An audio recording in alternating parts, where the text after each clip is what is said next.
Today's our honeymoon, right? What do you mean by tearing up my passport? Just as we finished packing and were about to leave, my husband, in what seemed like a crazy move, forcefully tore my passport. His smug face really got on my nerves. I never planned to go with you in the first place. I was obviously gonna go with my mom. I had sensed some tension before we got married, but I had no idea the twisted relationship between my husband and my mother-in-law was this deep. I've never heard of anyone's mother-in-law hijacking their honeymoon, at least not in my circle. I was shocked and angry at this unbelievable situation, but above all, I felt really creeped out. I wondered if I'd made a huge mistake choosing him as my partner. As he brought out scissors and began to shred the passport, I looked at my mother-in-law, grinning from ear to ear, and thought I needed to get away from here as fast as possible. I never expected this, but I actually had the perfect evidence to bring these two down. My name is Sarah. I'm 29 years old and have been working for 7 years. I recently got the proposal I'd always dreamed of from my boyfriend of 4 years, and now I'm right in the middle of planning our wedding and honeymoon. I met my husband after I started working. I've always been the low-key type, and although I got my first boyfriend in college, it seems he lost interest in the quiet and not so exciting me, and we just drifted apart. Years passed without me dating anyone seriously until I started working. Never would I have imagined that out of all my colleagues, I'd be one of the first to get married. I think I was more shocked than anyone. My husband was a senior at my company when I was a newbie, and he always supported me whenever I struggled with unfamiliar tasks at work. The only guy I dated in the past was a classmate, but there's something about someone 5 years older. I found my husband dependable and trustworthy. When he asked me out on our first date, I was over the moon. I still cherish the dolphin figurine we bought during our first date at the aquarium. When he said he wanted to date with marriage in mind, I felt like I was on cloud 9. We went on many dates, and he proposed to me at the same aquarium where we had our first date. Can I really be this happy? That night, I was so thrilled that I couldn't sleep, and I still remember that feeling.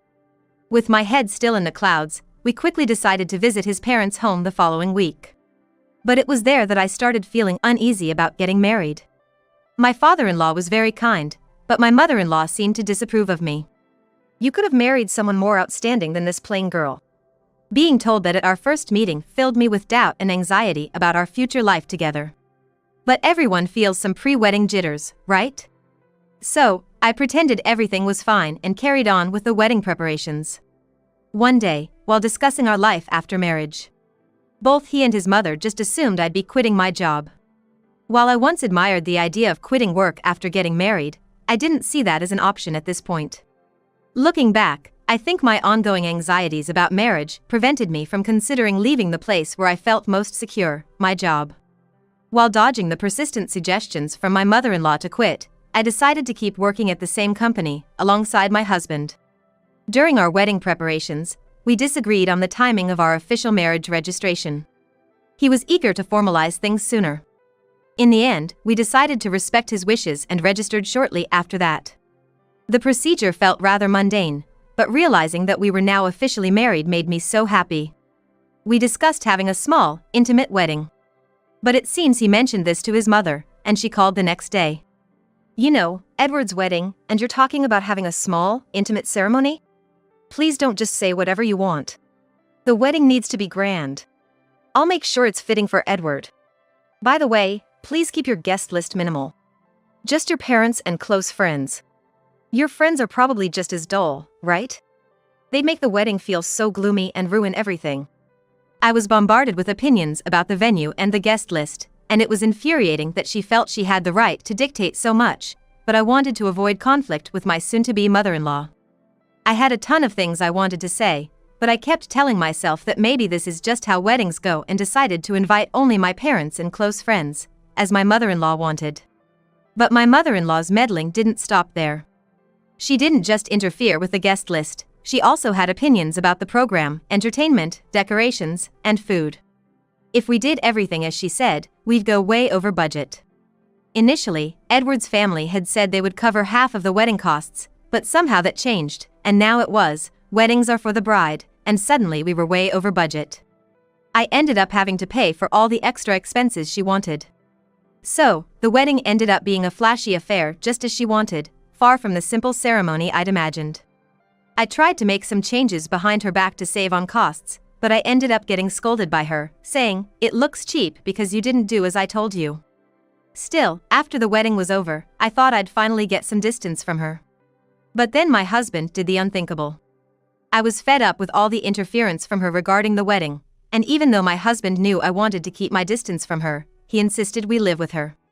Our new place, which we'd already signed a lease for, was cancelled without me knowing, and all of my belongings that were supposed to be moved there could only be sent to my husband's family home. I was at a loss for words, shocked by how everything had been decided without consulting me. The wedding planning was entirely left up to me.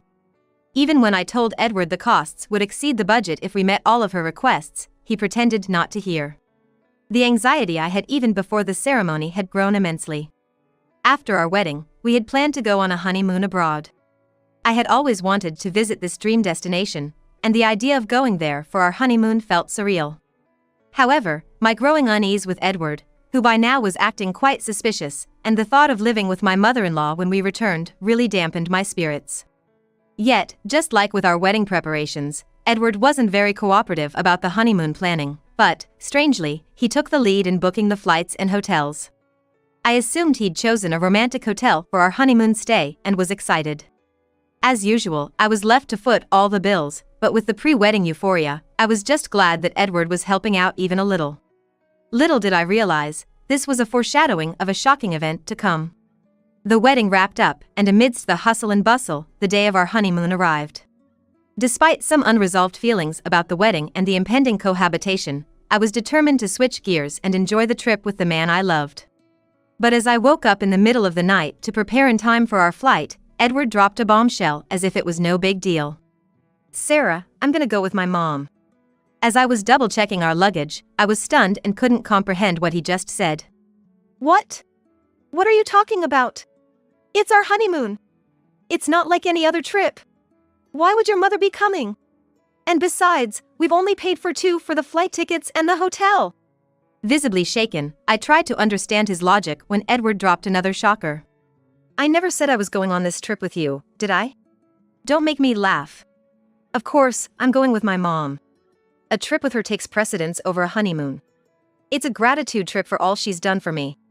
You stay here and get the house ready by cleaning every nook and cranny." With that, Edward began to forcibly tear apart my passport I had entrusted to him.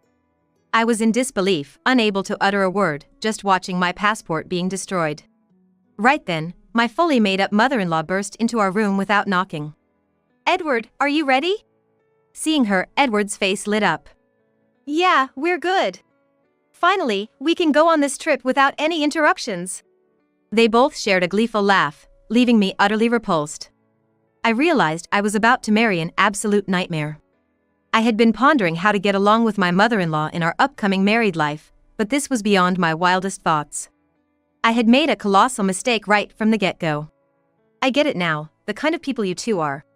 I couldn't help but speak out, but my words seemed to be nothing more than sour grapes to them as they laughed heartily and left together. I had been so happy that Edward was helping out a bit with our honeymoon. But that was just him preparing to go with his mother. He had willingly taken charge of the flight and hotel bookings because he was booking everything under his mother's name from the start. And he dumped all the costs on me. The betrayal by my husband hit me hard, but my anger outweighs my sadness.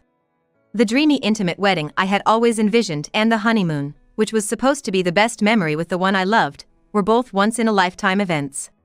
But they were ruined by my mother-in-law and my husband. "I can't believe this is happening," I thought, overwhelmed by my situation. At first, I couldn't accept it.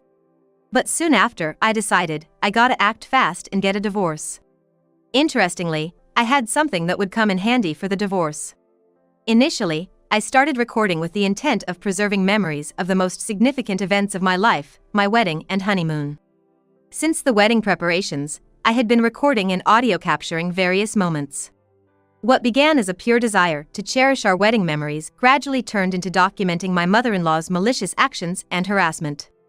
I often thought of quitting since I'd probably never watch these recordings again, but it's ironic how useful they turned out to be. Just a few days ago, I had moved in and was still unpacking. Now, I began to repack my stuff. Ironically, I hadn't opened much, so packing was done in no time. I wondered if my husband and his mother were at the airport by now. The very thought filled me with an indescribable anger, so I tried not to dwell on it. Even though I'd only been there a few days, I wanted to erase any trace of my presence in that house, so I cleaned thoroughly everywhere I had been. While cleaning the living room, I stumbled upon something shocking. It was evidence that my husband was embezzling money from his company. Given his position in charge of company sales, he was reporting lower earnings to the company and pocketing the difference. And, apparently, his mother was in on it too. She had meticulously noted the actual sales, the amount pocketed by my husband, and even listed all the luxury bags, clothes, and shoes he had bought for her with that money. It was a significant amount. Leaving such a diary in plain sight in the living room, I really couldn't fathom what they were thinking. Discovering my husband's misdeeds, I was horrified, realizing the gravity of the situation. For a moment, I wondered if I, working at the same company, could somehow smooth things over. But then, I thought, why should I help someone who ditched me for a honeymoon with his mother? I headed to the company with evidence of embezzlement. Though they were supposed to be on their honeymoon, having both taken paid leave, my colleagues were shocked to see the very person in the office. Everyone was asking, what happened? Weren't you on your honeymoon?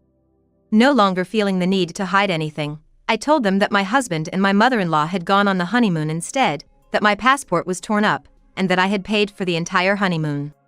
My colleagues, superiors, and boss were shocked and angry at my husband for me.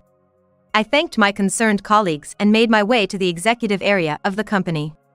In fact, though I never told anyone, one of the top executives of this company is my uncle. Neither my colleagues nor my husband or my mother-in-law knew this fact. I didn't want people to think I got the job because of connections, so I applied to the company without telling my uncle and secured the position on my own merit. My uncle doesn't handle human resources, so I reached out to him before the orientation and asked him not to reveal our relationship at the company. Though he was surprised, he commended my efforts and promised that we would interact just as any other executive and employee. My uncle doesn't have children, and since I was little, he doted on me as if I were his own child. Until around elementary school, my sisters and I went on several trips with just my uncle. When I was a child, I'd sneakily call my uncle to buy me things I wanted, and I would get scolded by my parents for it. That's how much he adored me. Since joining the company, our work areas have been entirely different, and after briefly catching each other's eyes and exchanging smiles during the orientation, we haven't met since. I knocked on my uncle's office, explained the situation to his secretary, and was allowed in. My uncle greeted me with a beaming smile when I visited, but his expression quickly turned somber. Why are you here? Weren't you supposed to be on your honeymoon? Seeing my dear uncle's familiar, kind face, I was overwhelmed with emotion and burst into tears. Through my sobs, I recounted everything that had happened, and he became visibly enraged, an expression I had never seen on him before. Of course, I told him in detail about my husband's embezzlement and handed over the evidence. My uncle promised to convene a board meeting immediately to address my husband's actions. Then he asked, "What are you going to do today? Head back home?" I nodded, and he said, "Well, before you do that, let's grab some good food. I'll drop you off at home afterward." Despite the unbelievable betrayal of having my honeymoon hijacked by my mother-in-law, I felt genuinely grateful knowing there were still warm-hearted people in my life who cared for me. A week later, when my husband and his mother returned from what was supposed to be our honeymoon, I received an immediate call. My husband was furious that I hadn't picked them up from the airport and hadn't cleaned the house as instructed. He ranted about where I could possibly be. With a recommendation from my uncle and parents, I had already hired a top-notch lawyer who specialized in divorce cases, and the process was underway. Without even letting my husband speak, I said, "You two sure are loud and annoying. I don't want to hear your voices anymore. Why would I pick up someone I'm gonna divorce, and why would I follow your silly orders to clean?" He was momentarily speechless, but soon resumed his ranting. Do you think it's okay for you to say such things? I did you a favor by marrying you. If I divorce you, you'll never get remarried. My mom's furious, too. If you come back now and prepare our meals, I might forgive you. We're tired of foreign food. Make some tasty traditional meals. He had never spoken to me like that before our supposed honeymoon. After revealing his scheme with the passport and going on a trip with his mother, his true colors had shown. It dawned on me that I had never truly seen him for who he was. I had been reflecting on this realization over the past few days. I've consulted a lawyer regarding our divorce. Could you please discuss related matters with them? A lawyer? What are you talking about? I'm not getting a divorce. I could hear his mother in the background, shouting for him to hand her the phone, calling me names. Well, do as you please. By the way, I informed the company about your embezzlement. I think they'll be calling you in soon. Maybe you should get a lawyer too. Bye. I could sense his panic on the other end, but it wasn't my problem anymore. He kept calling, so I just blocked his number. My uncle was aware of our honeymoon dates, so right after our call, the company summoned my husband. Using the evidence I provided, they verified the information and confirmed the discrepancies in the payments. It turned out the amount my husband embezzled was enormous. In front of the company's executives, my husband desperately tried to defend himself. He fabricated a story, claiming I was the real embezzler and he had tried to stop me. At that point, my uncle couldn't hold back and shouted, "My niece would never do such a thing. We've confirmed that you and your mother committed the embezzlement. You're lucky we haven't involved the police yet." Realizing the jig was up and that I was related to senior management, my husband looked as if he had lost his soul. That day, I went to the company to return the wedding gifts to my colleagues since our marriage had ended so soon after the wedding. Everyone refused, saying they had given them as a token of their blessings. While I was surrounded by this warmth, my ridiculous husband approached. Why didn't you tell me you were related to the top brass? I'm sorry, really. Can we start over? Can you ask your uncle to keep me in the company and make the embezzlement go away? Disgusted. Do you even understand what you're saying? Are you okay in the head? Divorce is the only option now. Reflect on your actions and face the consequences. Having said that, she pushed him away, but he must not have had anywhere else to turn. He clung on desperately. Watching this, my colleagues called security, who dragged him away. He was fired immediately. Regarding the embezzlement, it seems the company is seeking damages from my husband. After finding out about the whole situation, my mother-in-law repeatedly tried to contact my family. However, once she consulted my sensible father-in-law, the calls stopped. I had always wondered why my sensible father-in-law had even allowed our honeymoon in the first place, but when he later came to apologize, admitting his mistake, I understood after hearing his side. He had believed my mother-in-law was going on a domestic trip with her friends. He was looking forward to a week without my nagging mother-in-law, who was always badgering him about shopping and wanting to dine out, thinking it would be like a little slice of heaven. Then I came home. After hearing about the ridiculous actions of those two, my father-in-law agreed I should return to my parents' home and even helped me pack. At the time, our emotions were high, and without discussing much else, I just went back to my family home. Knowing how genuine, kind, and rational my father-in-law is, I'm sure he would have stopped all this if he had known. He was the only reasonable person I could trust in that house. Although I was the victim, it was incredibly embarrassing to think that my honeymoon had been hijacked by my mother-in-law. I was considering resigning from my job. My parents advised me not to push myself to work for a while. However, my uncle mentioned, working might distract you, and he discussed it with the CEO. It seems they arranged for me to be transferred to a branch office. The divorce process with my husband went surprisingly smoothly, thanks to an excellent lawyer. However, I later learned my father-in-law was involved. When we were planning our wedding and discussing the expenses for the ceremony and honeymoon, it turned out my husband had virtually no savings. My in-laws were just an average working-class family. With my mother-in-law's wasteful spending habits, they had almost no savings, which my father-in-law had mentioned with a wry smile. Considering how short our marriage was, the alimony was quite substantial. Incredibly, my father-in-law sold the family home to cover it. Their home wasn't in a city center but in a tight-knit community. When we got married, my mother-in-law invited the neighbors. They saw me returning to the family home on the day I was supposed to be leaving for our honeymoon, luggage in hand. With the neighborhood's resident gossip in the mix, it didn't take long for rumors to spread. The stories grew exaggerated to the point where living in that area became unbearable. Initially, my mother-in-law, who was always concerned about appearances, only approved of our marriage because both my husband and I worked for prominent companies. Having her son and daughter-in-law working for major company was a status symbol for her. Now, with all the rumors circulating because of her actions, she likely couldn't bear to live in that house. My father-in-law probably also felt responsible for covering the damages from the embezzlement my husband caused. While I have nothing but disdain for both my husband and mother-in-law, I genuinely feel sorry for my father-in-law. After being fired and ordered to pay damages, coupled with me not returning as he hoped, my husband apparently suffered a mental breakdown. Unable to work, he seems to be moping around in a small apartment he moved to.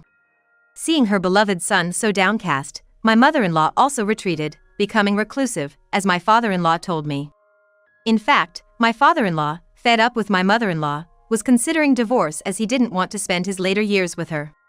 He asked if I could introduce him to the lawyer I had used. I immediately contacted my uncle, who got in touch with the lawyer.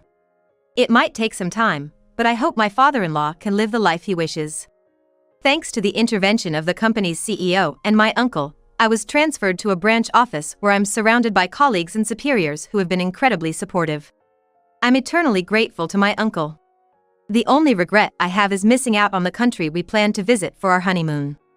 Considering everything, once things settle down, I hope to take a relaxed trip abroad.